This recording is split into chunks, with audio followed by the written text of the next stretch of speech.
House wives ఉన్నారు, వాళ్ళు ఏదో బిజినెస్ చేయాలనుకుంటారు, ఇంట్లో ఉండి బిజినెస్ చేయాలనుకుంటారు.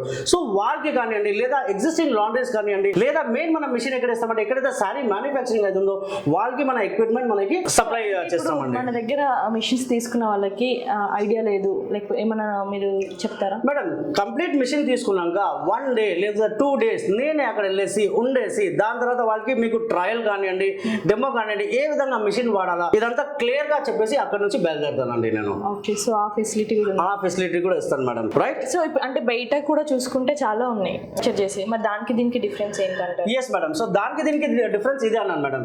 First main drum size, second దాని తర్వాత ఆటోమేషన్ అని చెప్తాను. సో రైట్ నా ఇప్పుడు మీరు డ్రమ్ సైజ్ చూసుకున్నారు, దాని తర్వాత మీరు టెంపరేచర్ ఎలా సెట్ చేసుకోవాలా ఇది చూసుకున్నారు. సో ఇందాక నేను డ్రమ్ సైజ్ ఇంకా ఆటోమేషన్ గురించి మాట్లాడినాను. సో ఆటోమేషన్ ఎలా చేయొచ్చు అది చూపిస్తాను మేడం. ఇది గ్యాస్ కమ్ ఎలక్ట్రిక్ మోడల్ అండి. సో బేసిక్ గా మీరు ఒకసారి రెగ్యులేటర్ మీరు ఆన్ చేసి ఆఫ్ చేయండి మేడం. ఆన్ బేసిక్ గా ఎన్ని దిస్ థింగ్ మనం గ్యాస్ లా మనం వాడినప్పుడు ఇస్తే గ్యాస్ అని ఒకటి లోపల డైరెక్ట్ గా పాస్ కావాలా, కరెక్ట్? మీకు ఏదైనా స్మెల్ ఏదైనా వస్తుందా మేడం గ్యాస్?